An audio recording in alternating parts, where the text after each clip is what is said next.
समझ नहीं आता क्या आज की वक्त का मुद्दा ये है कि आज से पहले 10,000 साल मेरे परदादा के दादा के दादा के दादा के दादा के दादा के दादा का मजहब क्या था?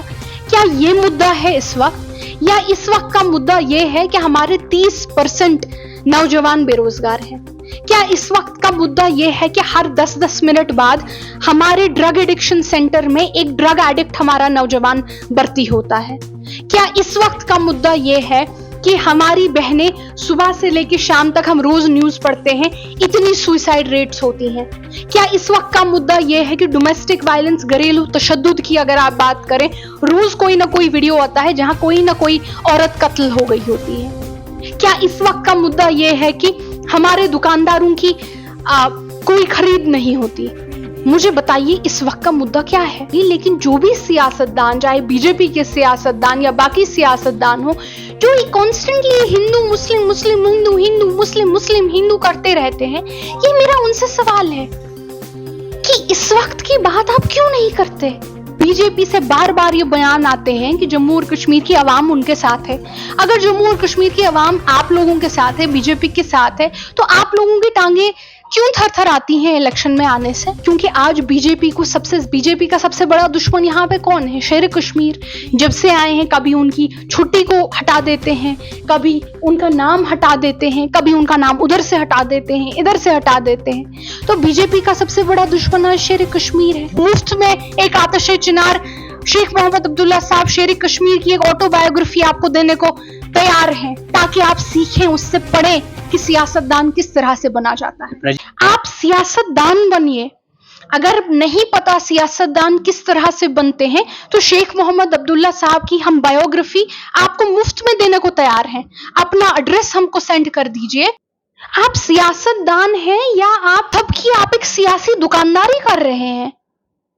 नाज़रीन, आप देख रहे हैं ग्रोइंग कश्मीर में आप सबका खैर मकदम है। जिना सियासत में बात करेंगे तो आज हमारे साथ बात करने के लिए मौजूद है नेशनल कॉन्फ्रेंस की स्पोक्स पर्सन इफ्रा जान, जो काफ़ी ज़्यादा सुर्खियों में रहती है अपनी बयानबाजी की वजह से। लेकिन आज के जो हालात हैं जम्मू कश्मीर के और ख़ासकर सियासत में बात करेंगे। बहुत बहुत शुक्रिया अपना कीमती समय देने के लिए। शुक्रिया।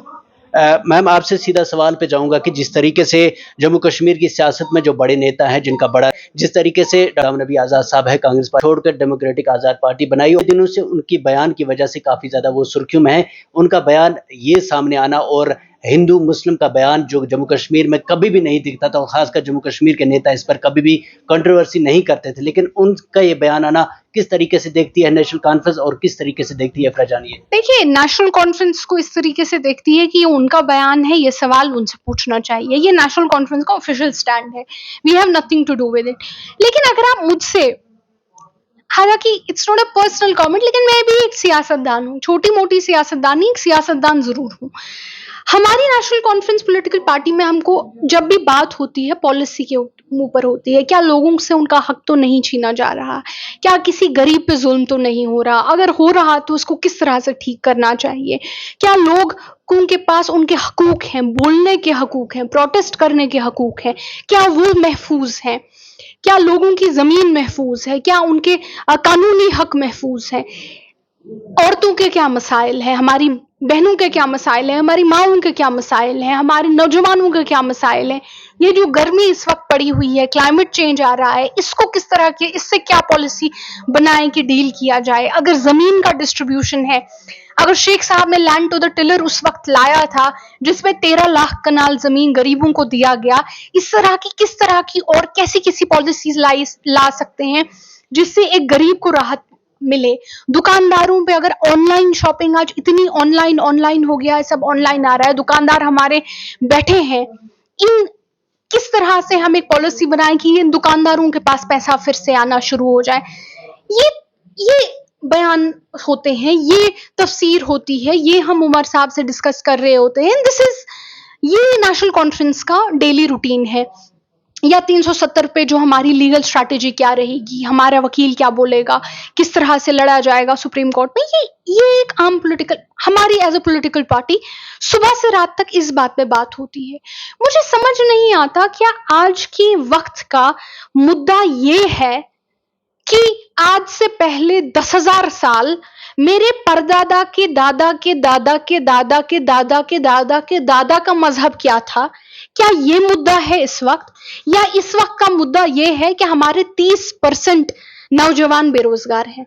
क्या इस वक्त का मुद्दा यह है कि हर 10-10 मिनट बाद हमारे ड्रग एडिक्शन सेंटर में एक ड्रग एडिक्ट हमारा नौजवान भर्ती होता है? क्या इस वक्त का मुद्दा यह है कि हमारी बहनें सुबह से लेकर शाम तक हम रोज न्यूज पढ़ते हैं इतनी सुसाइड रेट्स होती हैं? क्या इस वक्त का मुद्दा यह है कि डोमेस्टिक वायलेंस, घरेलू तशद्दुद की अगर आप बात करें, रोज कोई ना कोई वीडियो आता है जहां कोई ना कोई औरत कत्ल हो गई होती है? क्या इस वक्त का मुद्दा यह है कि हमारे दुकानदारों की कोई खरीद नहीं होती? मुझे बताइए इस वक्त का मुद्दा क्या है? कि हम 10,000 साल पहले मेरे दादा के दादा का मजहब क्या था, या इस वक्त के जो बर्निंग इश्यूज हैं उन पे बात कीजिए। तो ये मैं तो उनके पर्सनल बयान पे कोई बात नहीं करूंगी, लेकिन जो भी सियासतदान, चाहे बीजेपी के सियासतदान या बाकी सियासतदान हो, जो ये कॉन्स्टेंटली हिंदू मुस्लिम मुस्लिम हिंदू हिंदू मुस्लिम मुस्लिम हिंदू करते रहते हैं, ये मेरा उनसे सवाल है कि इस वक्त की बात आप क्यों नहीं करते? आप सियासतदान हैं या आप आप एक सियासी दुकानदारी कर रहे हैं? ये मजहब के सियासी दुकानदार बने हुए हैं ये आजकल के बीजेपी के पॉलिटिशियंस या बाकी पॉलिटिशियंस। आप सियासतदान बनिए। अगर नहीं पता सियासतदान किस तरह से बनते हैं, तो शेख मोहम्मद अब्दुल्ला साहब की हम बायोग्राफी आपको मुफ्त में देने को तैयार हैं। अपना एड्रेस हमको सेंड कर दीजिए, हम आपके घर उनकी बायोग्राफी डिलीवर करवाएंगे, उनकी पॉलिसीज दिखाएंगे, स्कीम्स की पॉलिसी, सोवरा अस्पताल से लेके लैंड टू द टिलर, जहां गरीबों को जमीन दी गई, जहां जबरन स्कूल लाने की पॉलिसी दी गई, जहां मुफ्त एजुकेशन की बात करी गई। हमको बोलिए, हम आप तक एक आतिशी चिनार। मैं हर किसी सियासतदान को बोलना चाहती हूं जो ये मजहब की सियासी दुकानदारी करते हैं, दंगे करवाते हैं, कि अगर आपको नहीं पता सियासतदान किस तरह से बनते हैं, अगर आपको सिर्फ मजहब की सियासी दुकानदारी आती है, हमको बोलिए, अपना एड्रेस सेंड कर दीजिए। हम मुफ्त में एक आतिश चिनार शेख मोहम्मद अब्दुल्ला साहब शेर कश्मीर की एक ऑटोबायोग्राफी आपको देने को तैयार हैं, ताकि आप सीखें, उससे पढ़ें कि सियासतदान किस तरह से बना जाता है। जी, आपसे ये भी पूछना चाहूँगा, आपने शेख मोहम्मद अब्दुल्ला साहब की बात की और शेर कश्मीर की बात की, तो जिस तरीके से शेर कश्मीर का नाम SKICC से मिटाया गया और उसका जो नाम है वो बदला जा रहा है, किस तरीके से देखते हैं आप? देखिए, मेरे जवाब कम रहेंगे और मेरे सवाल ज्यादा रहेंगे, और आज मैं कहना चाहती हूँ कि मेरा इसका एक सवाल रहेगा। जो हमारे जम्मू और कश्मीर के तशख्खुस के दुश्मन हैं, जिन्होंने जम्मू और कश्मीर के लोगों से उनके ज़मीनी कानून छीने, उनके आईनी कानून छीने, उनके नौकरियों के कानून छीने, उनकी नौकरियों की प्रोटेक्शन के कानून छीने, उनकी तशख्खुस पे हाथ डाला, जिन लोगों ने ये दुश्मनी जम्मू और कश्मीर के लोगों के साथ की, उन लोगों का दुश्मन, सबसे बड़ा दुश्मन शेर कश्मीर क्यों है? इसका जवाब, क्योंकि आज बीजेपी का सबसे बड़ा दुश्मन यहाँ पे कौन है? शेर कश्मीर। जब से आए हैं, कभी उनकी छुट्टी को हटा देते हैं, कभी उनका नाम हटा देते हैं, कभी उनका नाम उधर से हटा देते हैं, इधर से हटा देते हैं। तो बीजेपी का सबसे बड़ा दुश्मन आज शेर कश्मीर है। क्यों है मैम, ऐसा क्यों? इस बात का जवाब जो है, आप बीजेपी से लेंगे तो बीजेपी जवाब देगी नहीं, वो कहेंगे पाकिस्तान, हाफिज सईद। इस बात का जवाब मैं चाहती हूं, आज मैं इसका जवाब नहीं देना चाहती। मैं चाहती हूं कि हमारे जम्मू और कश्मीर के नौजवान जो हैं, इस सवाल का जवाब तारीख की किताबों में ढूंढे। आज ये जवाब ढूंढना न सिर्फ जरूरत है, बल्कि आज ये जवाब हमारे नौजवानों को ढूंढना उन पे फर्ज बनता है। मैं चाहती हूं कि जम्मू और कश्मीर के नौजवान इस बात का जवाब किताबों में ढूंढें, तारीख की किताबों में ढूंढें कि जो उनके तशख्खुस के सबसे बड़े दुश्मन है, उनका दुश्मन शेर कश्मीर क्यों है।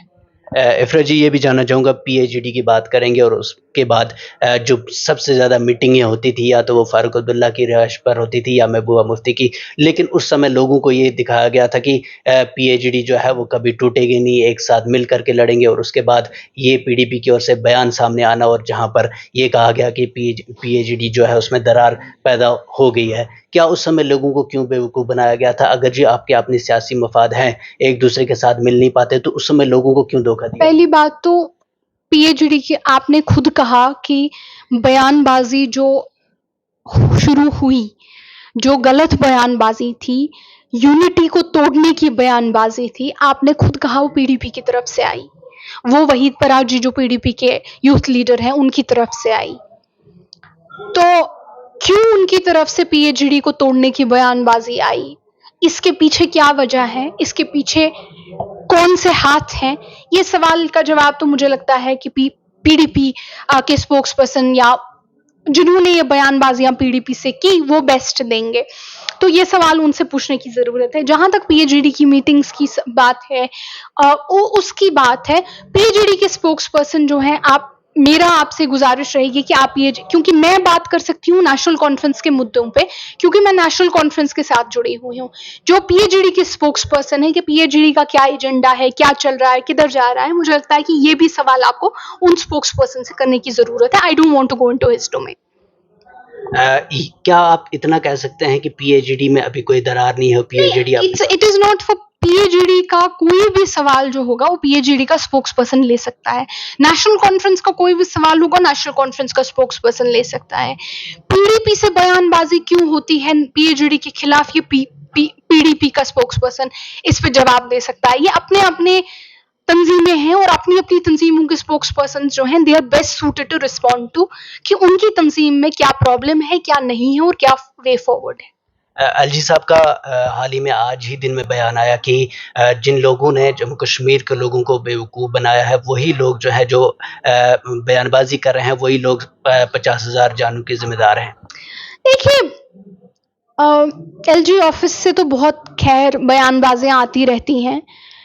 लोग किसके साथ हैं ये आपको इलेक्शन में पता चलेगा, और इलेक्शन ये लोग करा नहीं रहे, तो इनको खुद पता है लोग किसके साथ हैं। जो इतना डरे, जो लोग खुद इतने डरे हुए हैं इलेक्शन से, जिन लोगों की टांगे कांपती हैं लोगों के सामने आने से, माफ कीजिएगा, क्या उन लोगों को शर्म भी नहीं आती है कहने में कि जम्मू और कश्मीर की आवाम किसके साथ है?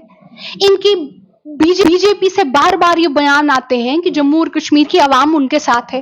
अगर जम्मू और कश्मीर की आवाम आप लोगों के साथ है, बीजेपी के साथ है, तो आप लोगों की टांगे क्यों थर-थर आती हैं इलेक्शन में आने से? क्योंकि आपको खुद पता है झूठ बोल रहे हैं। 370 पे जो सुनवाई चल रही है उस हिसाब से मैम आपको क्या लगता है 370 जम्मू कश्मीर में वापस आएगा? देखिए, ये तो हमारा जो केस है वो बहुत स्ट्रांग है। हमारा जो मतलब we have a watertight case. National Conference की तरफ से जो वकील हैं, जो जम्मू और कश्मीर, जो इंडिया के सबसे बड़े वकील हैं, उनको हायर किया है हम लोगों ने, वो हमारा केस लड़ रहे हैं। लेकिन ये इसका जो जवाब सुप्रीम कोर्ट से आएगा, हमें तो सुप्रीम कोर्ट पे उम्मीद है, लेकिन इसका जो जवाब सुप्रीम कोर्ट से आएगा, कहीं ना कहीं वो जवाब हमारे लिए और जम्मू और कश्मीर के लोगों के लिए नहीं होगा। वो जवाब उन आवाजों के लिए होगा जो पूरी दुनिया में और कहीं ना कहीं हमारे देश में आवाजें उठ रही हैं, जो कहती हैं कि हमारी जो जुडिशरी है, हमारे जो जज साहिबान हैं, ये सरकार का साइड लेते हैं। ये जो सरकार कहती है उसके स्टैंप, वो नहीं होता, वो ठप्पा डालने वाले, ये उस सरकार के ऑर्डर पे ठप्पा डालने वाले बन गए हैं। ये इंडिपेंडेंट नहीं है। ये सरकार का जो भी ऑर्डर आता है, ये स्टेनोग्राफर बने हुए हैं, उस पर तड़ाक करके ठप्पा डालते हैं। इनका बस इतना काम है। ये बहुत सारे ऐसे लोगों की बयानबाजी आती है, लीगल कमेंटेटर्स का, जो सुप्रीम कोर्ट का जवाब आएगा उसी से पता चलेगा कि क्या इन लोगों की बात सच है या गलत है। जी हाँ नाज़रीन, बिल्कुल ये थी नेशनल कॉन्फ्रेंस की स्पोक्स पर्सन इफ़रा जान, और बात जो है वो सियासत पर हुई, और सियासत के साथ आपको ये भी बता दें कि उन्होंने कहा कि ये जो महज़ब की सियासत करना चाहते हैं ये फ़िलहाल बंद कर देना चाहिए, क्योंकि जम्मू कश्मीर में फ़िलहाल मुद्दा महज़ब का नहीं है, बल्कि मुद्दा जो है वो नौजवानों बेरोज़गार नौजवानों का है, और जम्मू कश्मीर में जो हमारी महिलाएँ हैं उनका है, और जितनी जो जम्मू कश्मीर में डेवलपमेंट है उसको लेकर नेशनल कॉन्फ्रेंस बात करती है, और ये सारी चीज़ें छोड़कर मज़हब पर सियासत जो है वो बंद कर देना चाहिए। आप सबका हमारे साथ जुड़े रहने के लिए बहुत-बहुत शुक्रिया। दीजिए इजाज़त। अल्लाह ने के बाद।